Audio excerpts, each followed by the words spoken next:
6월이 되고도 첫 주가 지났는데도 더위는 가실 기미가 보이지 않고 있습니다. 시원한 가을바람 대신에 반갑지 않은 소식이 들려오는데요. 바로 13호 태풍 버빙카가 파푸아뉴기니 북해상에서 발생해 한반도 인근으로 이동할 것이라는 예보입니다.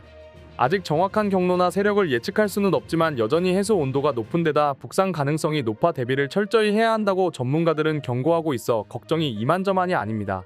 사실 올해는 유례 없는 장기간의 폭염과 이상 기후로 인해 태풍의 발생이 잦아지고 그 피해 역시 커지고 있는데요. 8월 말 일본 규슈와 시코쿠 일대를 관통하며 큰 피해를 입혔던 10호 태풍 산산의 경우처럼 말이죠. 평소 지진이나 태풍 등 자연재해가 잦지만 아시아의 선진국다운 대비 태세로 이름을 떨쳤던 일본인데요. 최근에는 이 명성이 예전 같지 않습니다. 일본인들은 물론 일본에 체류하던 외국인들까지 이구동성으로 일본 정부의 안일한 대처를 성토하고 있을 정도니까요. 오늘은 일단 제 앞에 무능력을 드러내고 있는 일본 정부의 상황과 우리에게 주는 시사점을 짚어드릴까 합니다. 오늘도 클릭해 주셔서 감사합니다. 구독과 좋아요는 영상 제작에 큰 힘이 됩니다. 최근 뉴스를 틀면 가장 많이 나온 기사가 아마 태풍이지 않을까 싶습니다. 지난 8월 말 일본에서는 10호 태풍 산산의 영향이 화제였는데요. 아이치현에서 3명, 도쿠시마현에서 1명, 후쿠오카현에서 2명, 사가현에서 1명 등 총 7명이 사망했습니다. 심지어 부산과 가까운 후쿠오카현에서 24명, 가고시마현에서 30명, 미야자키현에서 39명 등 총 135명이 부상을 입는 대규모의 피해를 입었죠. 우리에게는 원령공주로 잘 알려진 수령 3000년으로 추정되는 야요이 삼나무마저 쓰러지는 일도 발생했는데요. 야요이 삼나무는 일본 청동기 철기 시대인 야요이 시대부터 3000년을 살았다고 추정되는 나무입니다. 일본을 대표하는 거목 중 하나가 쓰러지다 보니 일본인들은 일본의 국운이 다한 게 아니냐는 비관적인 전망까지 나오는 상황입니다. 평소 지진 등 자연재해에 대한 대비가 잘 되어 있어 재난 대비 분야에서는 다른 나라가 한 수 배워갈 정도였던 일본인데요. 그러나 이번 자연재해만큼은 경력자인 일본마저 피해 갈 수 없었습니다. 물론 태풍 자체의 위력도 크고 워낙에 느린 속도로 인구 밀집 지역을 훑고 지나간 탓이기도 했지만 당시 일본에 있었던 사람들은 한 목소리로 일본 정부에 실책이 있었다고 비판하는 상황입니다. 과연 무슨 일이 있었을까요? 실제로 외국인들이 주로 이용하는 온라인 커뮤니티 레딧에는 규슈 지역에 머물며 태풍 피해를 직접 겪었다는 이들의 제보가 이어졌습니다. 한 미국인은 일본에 거주한 지 꽤 되며 지진도 자주 겪었지만 이런 피해는 처음이라고 전했는데요. 집이 무너지고 도로가 사라져 강이 돼버린 상황과 건물 일부가 무너져 내려 아수라장이 된 사진을 올리기도 했죠. 전봇대가 부러지는 통에 전기마저 끊긴 상황에서 일본 정부는 안전한 곳으로 대피를 권고했는데요. 제보자의 증언에 따르면 도로는 이미 물에 잠기고 지하철 역사가 침수되는 등 도저히 대피를 할 수 없는 상황이었다고 합니다. 실제로 고속열차 신칸센과 항공편까지 완전히 마비된 상태였죠. 지금 보시는 영상은 제주항공 여객기가 강풍을 뚫고 후쿠오카 공항에 착륙하려다 실패하고 회항하는 아찔한 순간이 담겨 있는데요. 영상 속 비행기는 마치 종이 비행기처럼 이리저리 흩날리다가 수직에 가깝게 설 뻔하는 모습마저 보입니다. 여러분도 잘 아시겠지만 이건 전투기가 아닙니다. 전투기가 아닌 일반 여객기가 조금만 더 가파른 기울기로 비행했다면 양력과 속도를 잃고 추락할 수도 있는 정말 위험한 순간이었습니다. 다행히 해당 비행기는 위기를 넘기고 회항에 성공했다고 하는데요.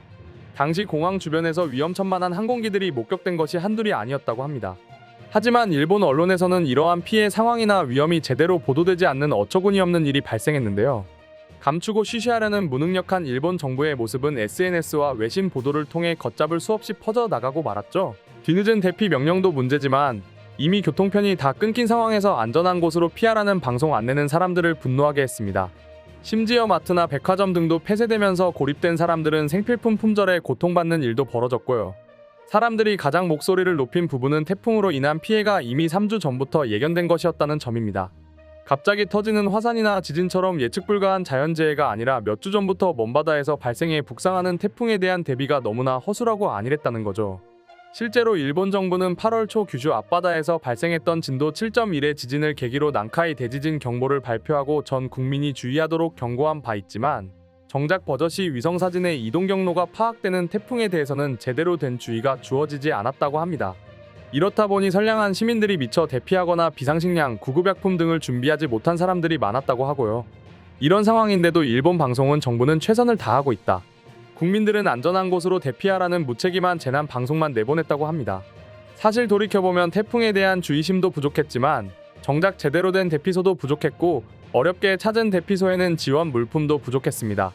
여행, 사업 등 다양한 목적으로 일본을 찾았던 외국인들도 낭패를 보긴 마찬가지였습니다. 일본 생활이 익숙해졌다 여겼던 이들마저 이젠 안전한 나라에서 살고 싶다. 일본을 떠나고 싶다며 성토하는 상황이고, 실제로 태풍 상륙 소식을 미처 알지 못하고 입국했던 외국인들이 여행 계획을 취소해 급히 일본을 떠나는 일들이 벌어졌습니다. 강풍과 호우로 국제선 항공마저 중단되자 온라인 게시판은 먼저 떠난 사람들이 부럽다는 글과 말도 안 통하는 일본에서 어떻게 생존해야 하는지 문의가 줄을 이었다고 하고요. 그래도 이런 재난 상황에서 언제라도 떠날 수 있는 외국인들은 다행으로 보입니다. 그러나 자신의 터전이자 살아온 곳을 버리고 어디론가 가야 하는 일본인들은 이 모든 걸 감내해야 하는 상황인데요. 평소 성격이 자신들의 치부를 드러내는 것에 소극적이다 보니 정작 시민들은 자국 정부를 직접 비판하는 것을 꺼리고 있습니다. 어이없게도 대신에 원망의 화살을 엉뚱한 곳인 한국으로 돌리고 있고요. 실제로 태풍 상황을 전하는 기사의 댓글에는 왜 일본만 왜 피해를 입어야 하는지 모르겠다. 일본이 태풍 피해를 온전히 받아서 한국이 피해를 안 본 거 아니냐? 솔직히 우리 덕분에 무사한 것 같은데 고마워나 할지 모르겠다라거나 한국만 태풍에 무사한 게 솔직히 좀 짜증난다. 왜 한국이랑 가까운데도 일본 모양으로만 태풍이 움직이는지 도무지 이해가 안 간다. 음모가 있는 것 같다라는 황당한 글까지 보이고 있습니다. 태풍 산산이 한국으로 가버렸으면 좋겠다는 끔찍한 댓글까지 보이고요. 근데 일본인들이 이렇게 남 탓을 하고 원망하는 모습이 새삼스러운 것도 아닙니다. 일례로 1995년 고베 대지진 당시 한국인들이 상점을 약탈한다는 유언비어가 돌아 제일 한국인들이 큰 피해를 본 적도 있었고, 1923년 간토 대지진 당시에는 조선인들이 방화와 폭탄에 의한 테러, 강도 등을 획책하고 있으니 주의하라 라는 내무성 지침이 내려져 무고한 조선인들이 무참히 학살당하는 일까지 벌어졌었습니다. 무차별적인 살인과 방화 탓의 정확한 피해 규모는 알 수 없지만 사망자만 최소 만여 명에 이를 것으로 여겨지고 있죠. 2011년 동일본 대지진 당시의 일도 황당하기는 마찬가지입니다. 후쿠시마를 강타한 쓰나미로 인해 참혹한 원전 사고가 발생하자 한국인들은 너나 할 것 없이 성금을 모으고 구호품을 전달했습니다. 10억 원이 넘는 지원금의 삼성, LG와 같은 대기업에서는 1,000억 원이 넘는 성금을 일본에 전달했고, 한국 정부는 수백 명이 넘는 구조대까지 파견했지만 일본의 반응을 놀라웠습니다. 당시 전 세계에서 일본의 아픔에 공감하는 도움의 손길이 이어졌고, 일본 언론에서는 지원 현황을 실시간으로 순위까지 매겨가며 방송했습니다. 하지만 한국이 보낸 성금이 미국의 3배나 달했음에도 불구하고 일본 언론 발표는 1위 미국, 2위 대만 식으로 10위까지 발표하면서 한국은 순위에서 쏙 빼버렸죠. 지원 규모 1위였는데도 말입니다. 그런 탓에 이후 한국이 1,000억 원이 넘는 지원금을 보냈다는 기사가 나와도 한국같이 가난한 나라가 그런 큰돈을 보낼 리가 있냐라며 가짜 뉴스라는 비아냥 섞인 댓글이 줄을 이었죠. 태풍과는 별도로 현재 일본이 직면한 위기는 한둘이 아닙니다. 일본 정부와 지자체의 안이한 인식과 대처 수준이 심히 염려되는 이유이기도 합니다. 실제로 며칠 전 일본 정부는 후지산이 분화할 우려가 있다는 발표를 했습니다. 만약 후지산이 분화한다면 도쿄 인근 수도권이 상당 부분 마비될 것으로 분석되었죠. 이에 일본 정부는 피해 최소화를 위한 대비를 갖추기로 했습니다. 일본 기상청의 주관으로 후지산 대규모 분화로 수도권의 대량의 화산재가 떨어지는 상황에 대비해 광역 화산재 낙하 예보 시스템을 도입한다는 것인데요. 현재의 예보 방법으론 향후 6시간밖에 대비할 수 없어 대재앙 발생 시 역부족이라는 비판에 따른 것이었죠. 실제로 일본 정부가 2020년 발표한 후지산 분화로 인한 화산재 낙하량 예측에 따르면 최악의 경우 후지산 화산재가 분화를 시작한 지 3시간여 만에 수도권에 도달해 철도 운행이 중단되고 송전 설비가 고장나 광범위한 정전이 초래된다고 예측했습니다. 또 한 분화 뒤 2주 안에 화산재가 일본 전역에 30 이상 쌓일 것으로 예상했는데 이렇게 쌓인 화산재가 4.9억 세제곱미터에 이를 것이란 전망까지 있습니다. 동일본 대지진 당시 나온 재해 폐기물의 10배에 이르는 엄청난 분량이죠. 17억 세제곱미터나 화산재를 뿜어냈던 후지산의 마지막 분화가 300여 년이나 전의 일이라 곧 후지산 분화가 현실화될 것이라는 우려가 커지고 있습니다. 8월 초에는 난카이 대지진 경보도 있었습니다. 일본 수도권 서쪽인 시즈오카현 앞바다에서 시코쿠 남부, 규슈 동부 해역까지 이어진 난카이 해곡에서 100년에서 150년 간격으로 발생한다는 대지진이 30년 이내에 70%에서 80% 확률로 발생할 수 있으니 주의하란 것이었죠. 지진에 익숙한 일본인들마저 생전 처음 겪는 위기라며 두려움에 떨었는데요. 태풍의 화산 분화의 지진까지 정말 일본 열도는 바람 잘 날이 없는 것 같습니다. 이번 태풍 피해도 그렇지만 일본이 이렇게 파렴치하게 나오면 굳이 앞으로 도와줄 필요가 있나 하는 생각도 드는 게 사실입니다. 지난 2017년 아베 내각의 2인자였던 당시 일본 아소 다로 부총리는 한반도 유사시에 일본에 유입되는 난민을 사살할지 결정해야 한다는 망언을 한 바 있습니다.